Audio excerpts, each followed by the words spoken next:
Eretz Yisrael itself, is that we are creating and nurturing or fostering an Israeli and less of a Jew. And that is very problematic. We are witnessing it in the religious Zionist world. There's a shift, a trend towards recognizing that the main goal and vision that we have to have now is focusing on the people and bringing back Judaism, Jewish roots, a Jewish appreciation, if not from the exclusively from the Torah, at least from a historical and a cultural perspective.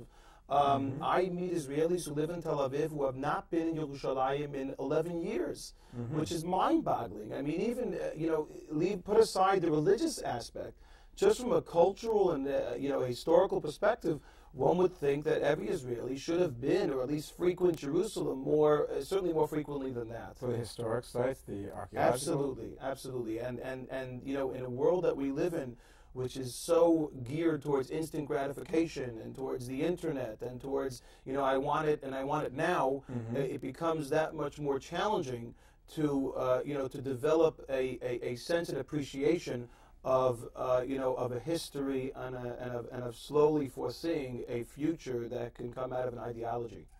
2 summers ago, there was a war in Lebanon, and you were one of the people that ran to Israel to be there and to offer moral support to the people in Israel. And the ABC News in Columbus, Ohio, where you had been working as a rabbi, picked up a story on you, and I'd like if the inside they would roll the little clip on you now, if they would.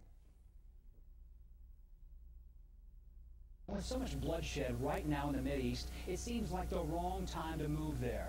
But that's exactly what a Columbus family is doing. News Center's Mike Rao joins us now with their story. Mike?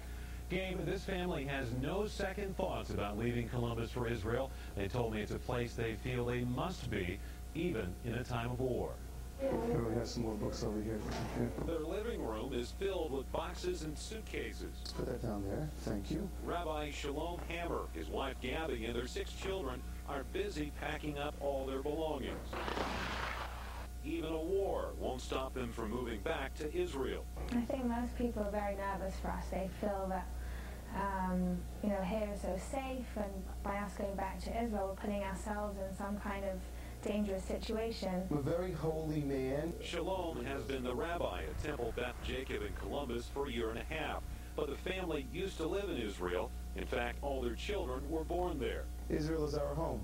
We're a Jewish people. The Jewish homeland is Israel. While their friends here in Columbus worry that Israel is too dangerous now, the Hammers say there is no place they'd rather be. Now that there is a war, we feel even more so compelled and impelled to go back to our homeland, to Israel, and to serve as an example for the Jewish community in the world at large to recognize that that's where we belong. They're moving to a small city between Jerusalem and Tel Aviv that so far has avoided rocket attacks from Hezbollah.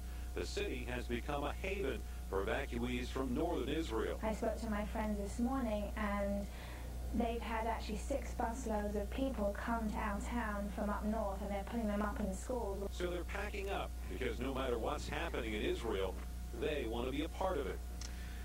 Rabbi Hammer calls this conflict a religious war, part of the ongoing battle between the Jewish people and the Arab world over the fate of Palestine and Israel. I'm Mike Rao, Columbus News Center. Make sure to stay with News Center and ABC. Look at that.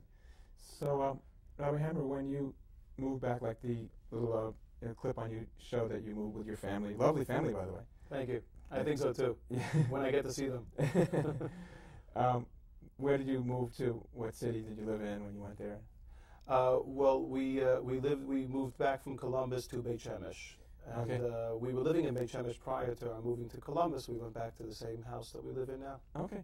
Now, Beit Shemesh, tell us about Beit Shemesh. It's a whole development area, a lot of people, very exciting, a lot of new young families living there. Yes, yes. Tell us about it. Beit Shemesh is a bustling city. It's growing by leaps and bounds. There's a large English-speaking community that lives there. We live in one of those parts of the community, and there's a tremendous amount